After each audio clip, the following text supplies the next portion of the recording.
Ganda itong panghanging plants Kapramdi kasi yung bulaklak niya, ayun, nakikita nyo na yung bulaklak niya. Ito Kapramdi, ang ganda ng bulaklak niya. Ayan, yellow.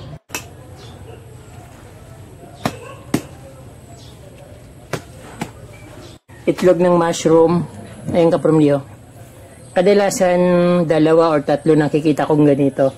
May makikita kayo ng mga ganito. So hindi naman sila masyadong inaalagaan. Mostly talagang pinapabayaan, pero hindi naman siya namamatay. Sa mga bahay, sa mga malalaking building, makikita mo nyo may mga nakahang na ganito na sapat. May mga ugat-ugat pa yung mga lupa, baka may tumubo pa dito pink lady. Yan na ganyan gusto kong itsura at mangyari. So pag nagdahon naman yung Kapramdi at kumapal, magandang tingnan yan.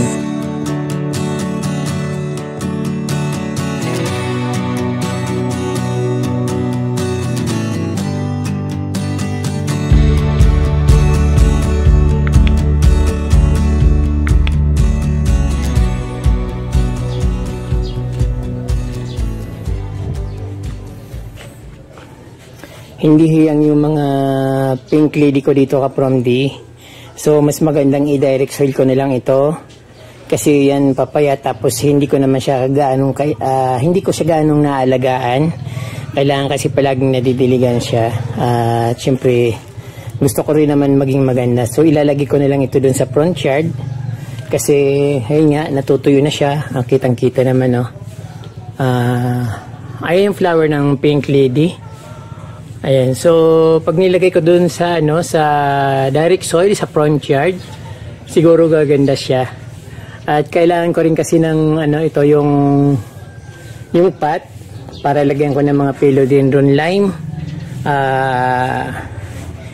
Ko doon sa harapan. I-design ko doon sa harapan. Pero ito kasi kailangan talaga itong alagang-alaga.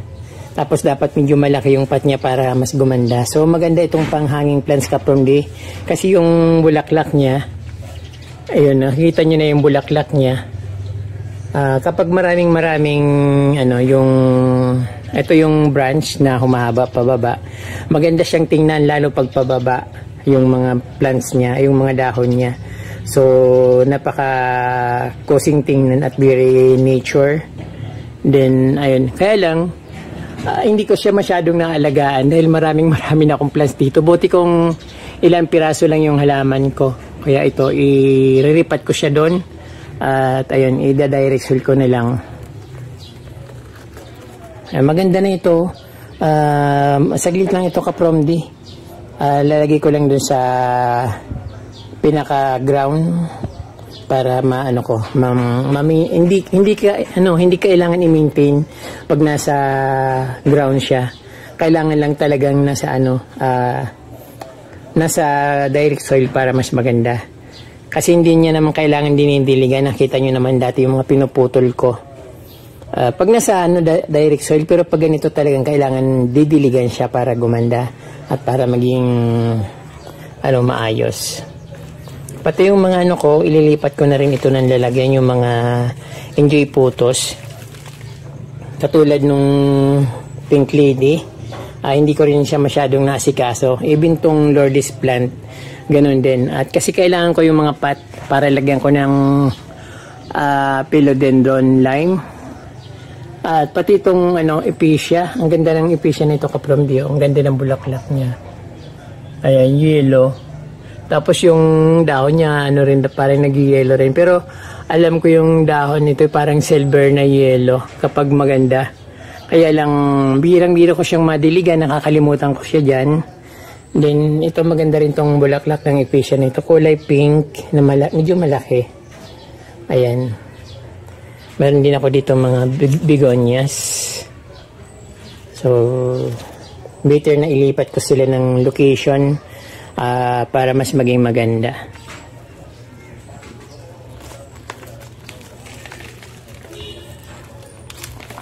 Malambot naman yung lupa, pero ayun, kulang sa nutrients.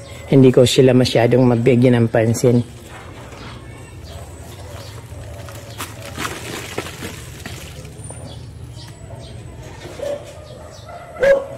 So ayun mga ka-promdi, dito ko siya ililipat sa ground dito sa front yard. Para mas lumami pa yung mga ano ko dito, mga pink lady. Although marami na siya, kaya lang pag itinapon ko naman ito, sayang din. Kaya mas lalagay ko na lang dito para mas madaling dumami. At ayan, konting-konti na lang yung ano nila, paggapang. So puno-puno na dito. Marami pa naman akong puputulin doon na ano, mga pink lady, kaya lang sayang naman ito kasi may mga ugat na. At iano ko na lang yung lupa.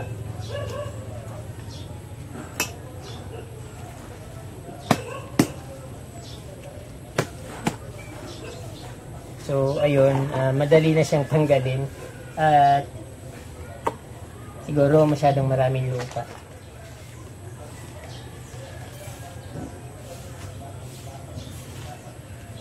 So ayun, nilalapad ko na lang kasi hindi naman kailangan pang ihukayin para ano, magdumami yung maitanim siya. So ayan, mas mabibigyan siya ng chance dito na gumanda at magbulaklak.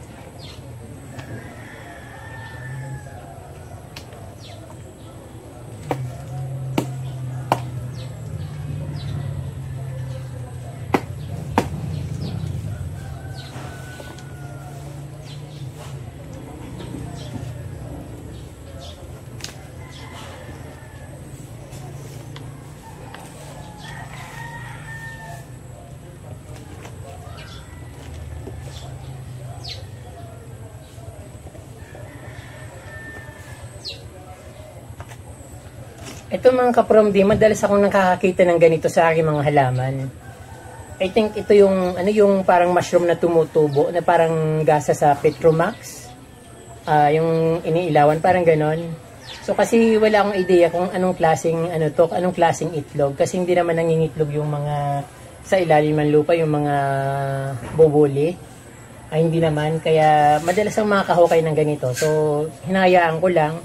At pag minsan pinipisa ko, may laman siya na parang itlog din. Pero hindi naman siya hindi naman siya nagiging parang napipisa ba para may laman ng animal. Wala naman. Hindi rin ahas. Basta parang mushroom yung niya, yung lumalabas dito. Yung parang seedling na ito. Diyan ko lang siya. Tumubo ka dyan. So puputulin ko pa rin yung mga ibang masyadong mahaba kasi baka mamatay din. Yan, kahit hindi na siya diligan kasi basa-basa naman yung ilalim niya. So itapon ko na lang tong mga ito. Ayan. So magagamit ko pa yung natitirang soil.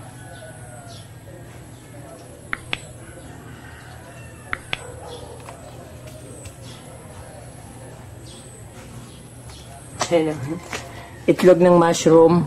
Ayun ka-promdi. Kadalasan 2 or 3 nakikita kong ganito. Pero hindi ko alam kung anong klaseng may itlog nito. So ayun ka-promdi, dyan ko nilagay. Kusa naman siyang gagapang. Kahit hindi ko na siya ibaon. Kasi may mga ugat siya at mayroon pa naman soil na titira yung kanyang ugat. Ayan. Madali na siyang mag-spread. At konting-konting panahon na lang, siguro mga 2 weeks, super ganda na itong aking na ito, mga pink lady, at siguro mamumulaklak na siya. Yung iba nga dito ka-promdi, may bulaklak na, may paru-paro na yung iba namumulaklak na siya, kaya lang hindi pa masyadong mabukadkad, pa isa-isa pa lang, pero later dadami na yan. So ito ka-promdi yung ilalagay ko sa pot, ihahang ko. So ito yung papalit ko sa pink lady. Kaya lang yung yung mga pasok, kulang pa ito. Ito kasi ka-promdi, siguro pag napaparan kayo sa EDSA, mayroon mga garden doon sa mga overpass. May makikita kayo ng mga ganito. So hindi naman sila masyadong inaalagaan. Mostly talagang pinapabayaan, pero hindi naman siya namamatay. At siyempre makikita mo rin sa mga sa mga bahay, sa mga malalaking building, makikita mo yung may mga nakahang na ganito na sapat. At parang hindi naman siya masyadong naalagaan, kaya yun ang ilalagay ko. At sa observation ko rin, kahit na siguro umabot ng 1 week, 2 weeks na hindi diligan, okay lang. So kaya mas maganda itong ilagay sa ang tawag doon sa screen para gawing hanging plant. Matagal ko na itong pinutol at yan may mga talbos na.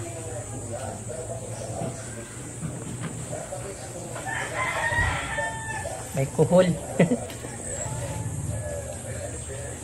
So marami na silang ugat dito.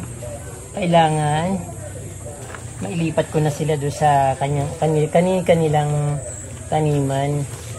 Katulad nito, meron na siyang maliit na supang branch.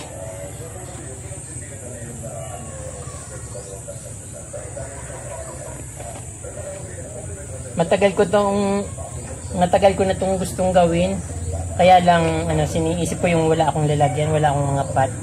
Ayan, kaya ililipat ko ng location yung mga plants ko sa ibang lugar.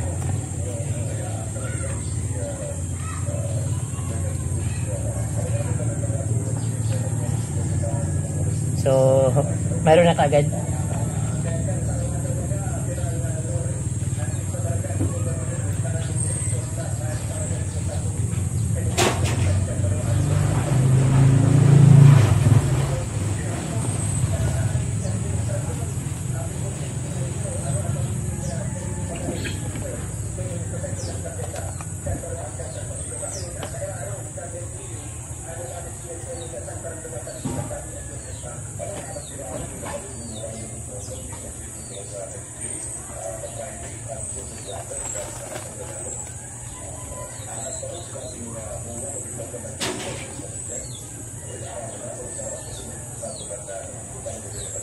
May mga ugat-ugat pa yung mga lupa. Baka may tumubo pa dito yung pink lady.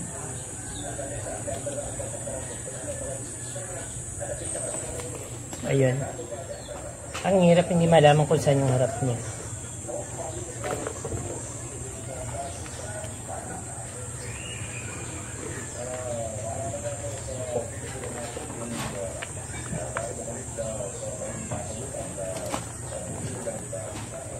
Ito medyo malaki-laki. Gagawin kong dalawa yung lalagay ko dito.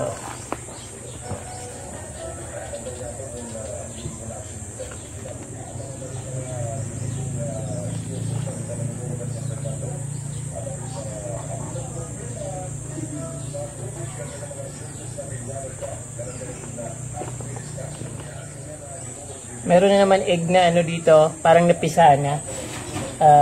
Pang tatlo na ito, pero ibang naman ito, nandito sa pasok na nilagyan ko dati ng ferns. So ayun. Kulang yung pot ko, siguro kailangan kong i-replant ulit yung mga nandoon. So ito mga ka-Promdi, yung mga enjoy photos, pagsamasamahin ko na lang sa isang lalagyan. Kasi hindi rin naman sila gumaganda, baka pwedeng gumanda dito sa sa isang pot.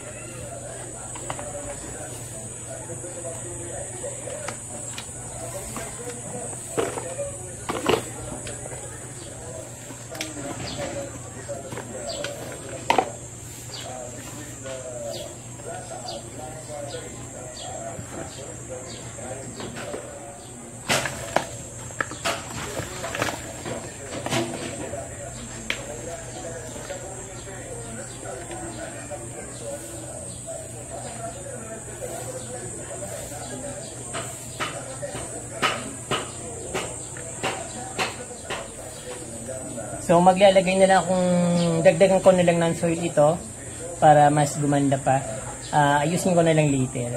Ito munang ayusin ko yung mga ilog yan.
So ayan po kapramdi, hindi ko pa nailagay lahat sapat yung aking philodendron lime.